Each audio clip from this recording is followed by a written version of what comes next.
Hey there, how are you? I hope everyone's well. Last time we spoke, we reacted to side one of Pink Floyd's The Piper at the Gates of Dawn. And before jumping into side two, we're gonna take a little step backwards and listen to All Things Must Pass by George Harrison. I've seen it requested so many times, so I'm so excited to finally do this. Time has finally come. Song number one is I'd Have You Anytime.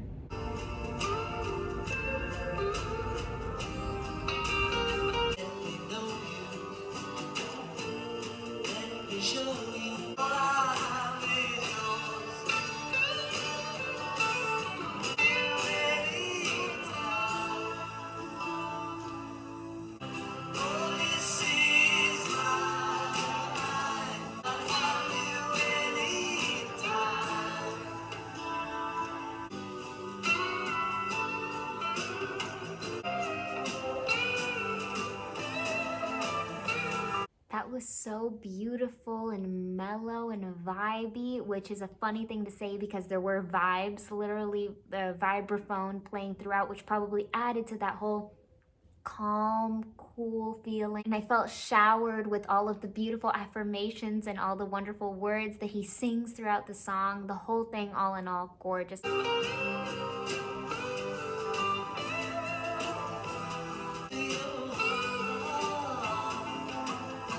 The melody is so beautiful, and that melodic choice on Heart, gorgeous. I love a good run, a good riff.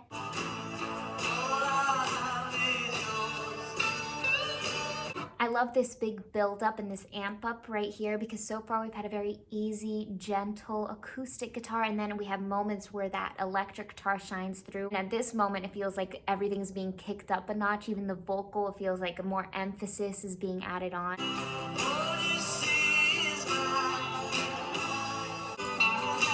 And I love the ease of the build-up. Like, we can feel the intensity building, but the ease that was sung in the more mellow parts is carried throughout, allowing this transition to just happen naturally, to flow like a river.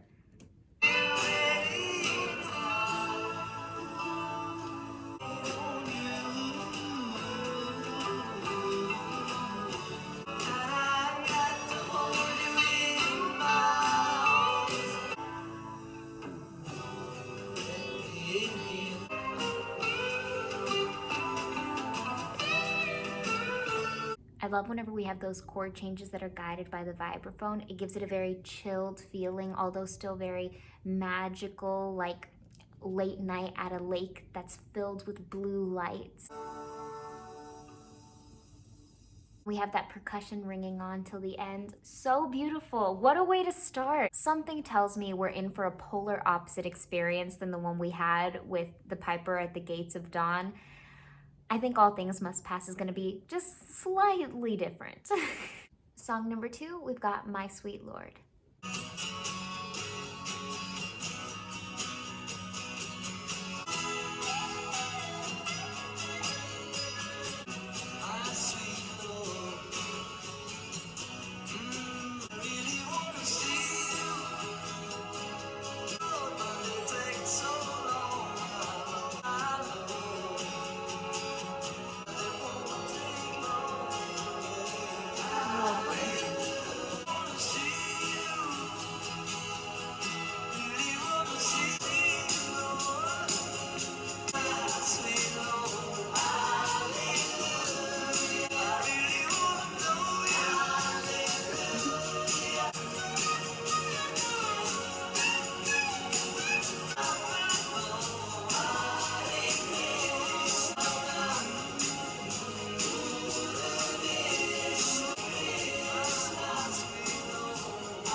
I know I have a major sweet tooth.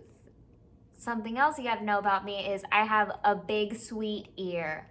This was like ear candy, ear honey, ear sugar. Oh, beautiful.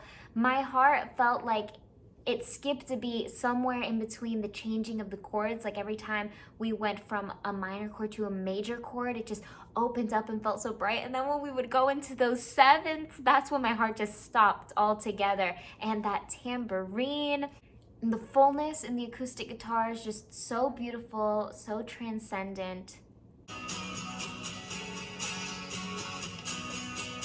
So far, that intro is run primarily in a minor zone. And then it feels like some light is turned on in the heavens when we switch over to the major. The acoustic guitars are really something beautiful, and they add this very golden nature to the song, and they also create a very comfortable, squishy bedding for that electric guitar to shine on top of.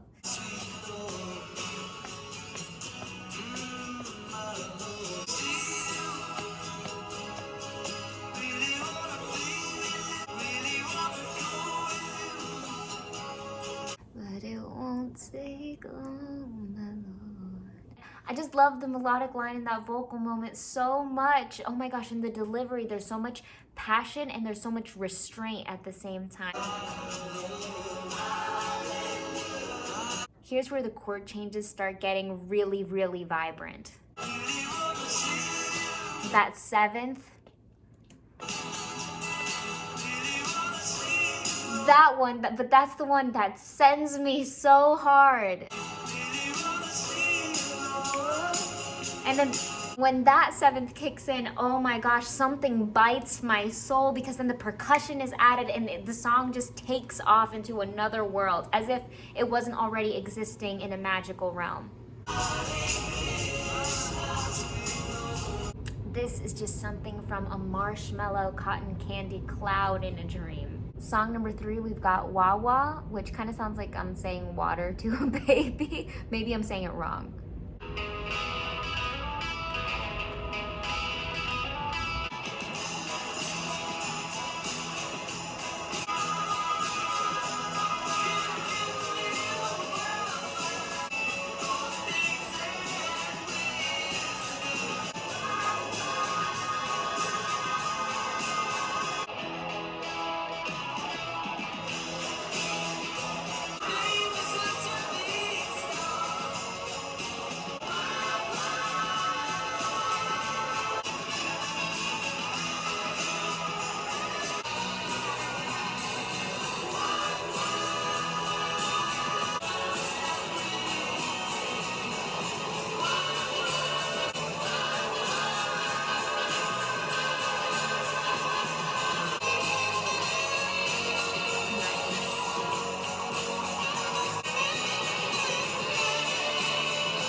It took so many precious elements to come together and fuse to create this beautiful, major, celebratory moment of a song. It really did feel like a celebration. It felt grand. One of my favorite power duos is the collision of the electric sound with the acoustic. So we have tons of acoustic going on with the acoustic guitar. Then we have a very electric feel, a big presence in the electric guitars, and I think an electric piano. But then we have horns, and it just feels like everything kind of bleeds together a bit to create this very fuzzy sound that just sounds like one big ball of music. It's major, it's beautiful, it's big, it's a party. That is just such an interesting way to start off this song.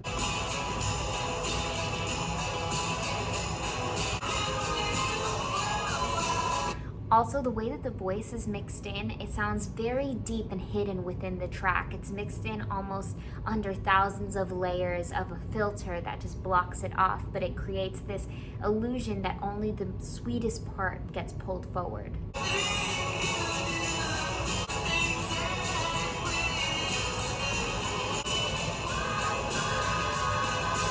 When I heard the wah-wah the second time, instead of thinking, oh, that's a really interesting chord, at first I was like, oh, the wah-wah kind of sounds like the horn or the whistle of a train. It sounds like choo-choo. And then I realized it's all the chords doing. We have a very powerful ninth in there.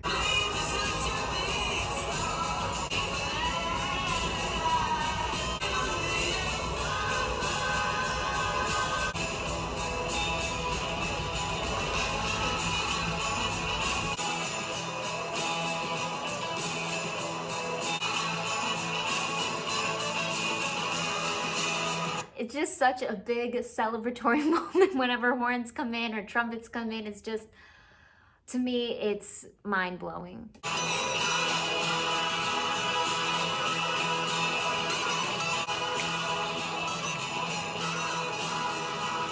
love how even the backing vocals feel like they become an instrument. The big Número Cuatro, Isn't It a Pity, version 1.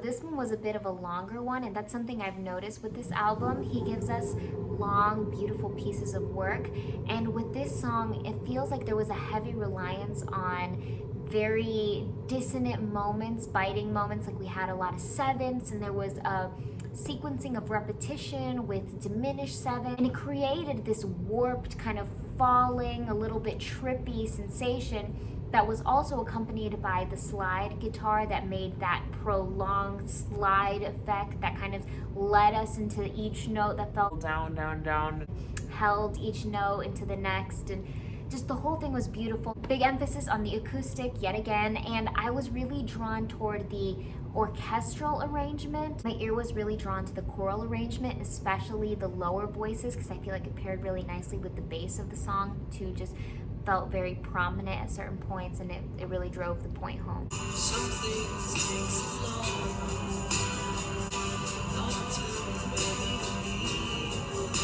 We have that falling sensation, that kind of interdimensional moment. Throughout, we have this lightness that is brought about by the acoustic guitars. And we have a major lightness that's brought about by the piano.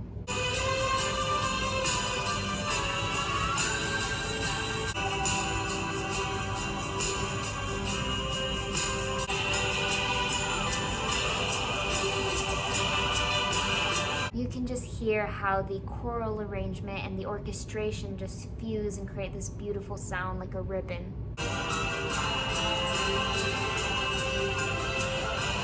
Número Cuatro was the last song on side 1. Now we're going into side 2, and our first song is What Is Life?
As far as first impressions go, this song is such a winner. It's so beautiful. I'm hyper aware that it's very happy. It's up-tempo. It's one of the faster ones. And this is one of my favorite moments so far. And there have been a lot of amazing moments, so that's saying a lot. But it's the combination of how happy this song is delivered and how happy the vocal is, and that it's just so ringing and sunshiny. But then the lyrics killed me. What is my life without you by my side? Oh my gosh. Oh, it's heavy. It's heavier than it seems, and the fact that it's passed off as so lighthearted is just what initially just dug the hole deep into me.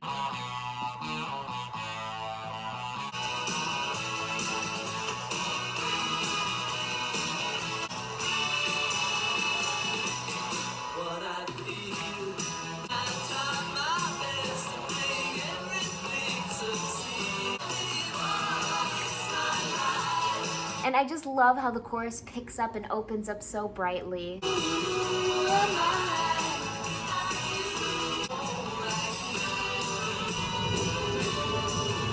When the horns kick in there, that just does it for me. That does it for me, the horn arrangement. I think I love this one so much that it hurts.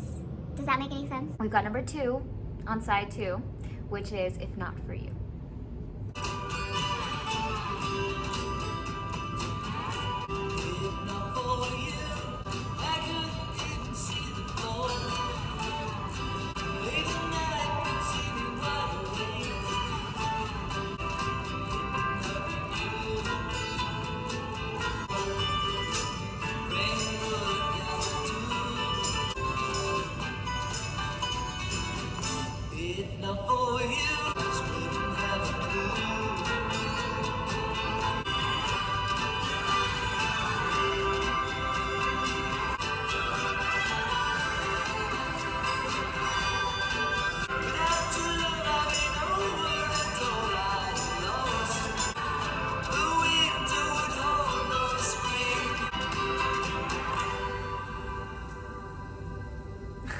Come on, George Harrison, you can't get me all choked up back to back. You gotta give me some time to breathe. This song was like a candy apple, but instead of being dipped in caramel, it was dipped in acoustic guitars, because they have definitely been present in this album. Like, we can say that about this whole album so far, but I felt like with this one there was a special focus, there was a special emphasis on the acoustic guitars. Like, they set the stage, they set the tone.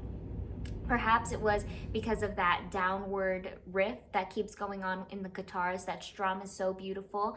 But then we have that moment of the harmonica being introduced, and I was a little bit worried at first that it was going to come and disrupt everything beautiful and magical that was happening. But instead, it was played so delicately and so gently. This is probably my favorite inclusion of a harmonica in any song. It's so beautiful, and it adds to the song the same way that I felt that the organ played over top. I just felt like it was the most amazing background, like the perfect backdrop to just let everything shine in front of it the way that it's supposed to, just adding to that beautiful, beautiful sound. Mix of the piano with the acoustic guitars gives us that really forward acoustic sound. Just such a beautiful, heartbreaking riff.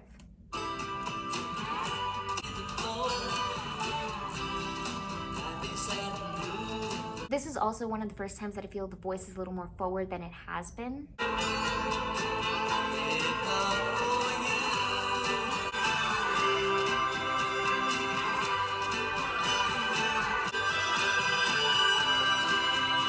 So brilliantly worked in and sustained. It's like the song opens up.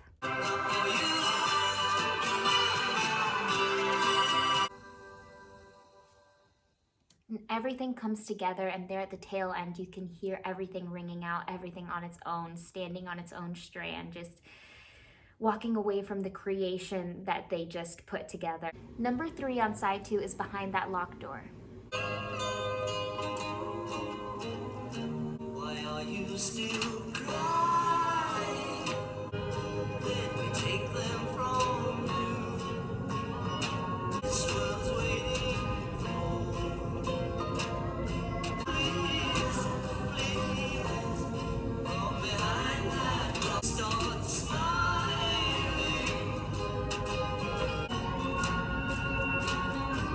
From behind that door, my love goes.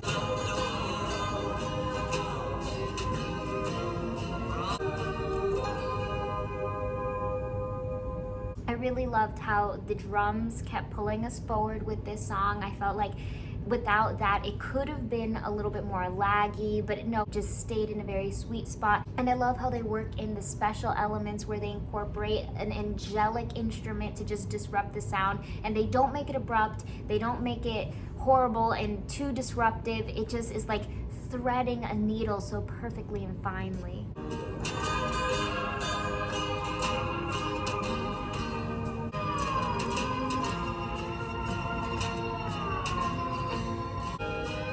What else should we do?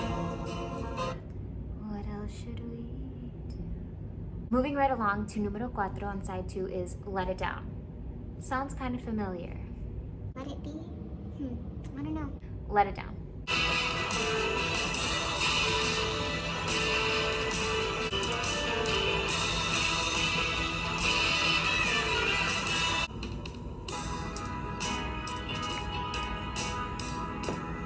Sitting in a chair.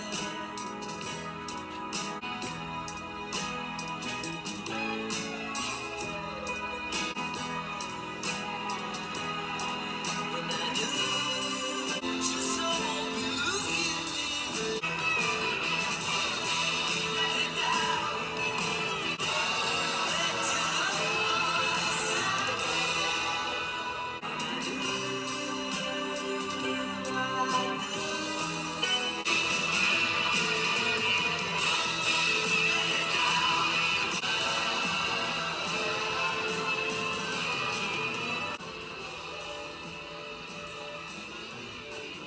So many switch ups happen in this song. Like, we start off with this victorious intro and then it switches up on us. Then we have a little bit of a sweet acoustic moment, a little bit jazzy with the piano. And then we have this bombastic, proud, bold rock moment, like a statement. But then this intro makes a lot more sense as the song keeps going on. An epic horn arrangement. And the drums are doing exactly what we need them to do. They're having this amazing royal, regal presence. Kind of reminds me a little bit of SNL.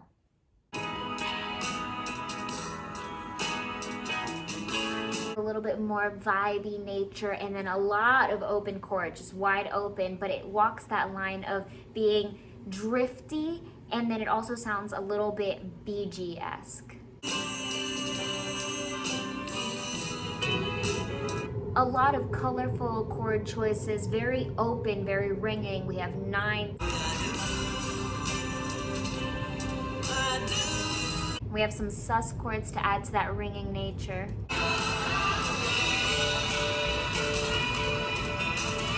And we have that gratifying rock and roll moment that's fully lived. Finally, we arrive at the inevitable, saddest, coldest moment of the night that we have to every time. The last song, Run of the Mill.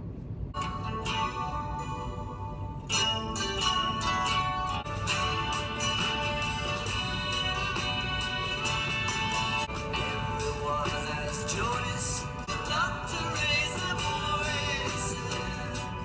To carry the blame for you. Whoa. No more rain, throw it all away, tomorrow away. To realize, oh, said that, but I see. Carry the blame for you.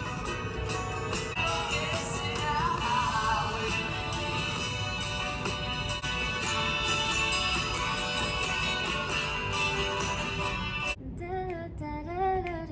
And the horns are da da da da da da. Sound like she's always a woman to me. It's really hard to say who did the heavy lifting there because it was a beautiful piano and I was gonna lean towards that, but then, you know, the acoustics just ring out like always, and then the horns and the trumpets, it's like How am I supposed to pick? everyone played their part and it felt like there was no lead character. This song is like the musical equivalent of Friends. Everyone has their moment. They all contribute in their own positive, unique way. Which way you turn, our love's unusual. And the voice feels like it's at a medium place in this song. Like, it's been further, heavier mixed in other tracks where it's buried a bit deeper, and then there have been tracks where it's a little bit more forward and a little more prominent and a little more spotlight. But here it doesn't have that main focus feeling, but it also doesn't feel very background. It feels like everything else is very level and even. This is the part right here that gets me really excited. No one around you will carry the blame for you. I just feel like the tension grows. We'll love you today, throw it all away, tomorrow away. And the way it just keeps growing and then it just falls off on the end and keeps on going to the next section is just so brilliant to me.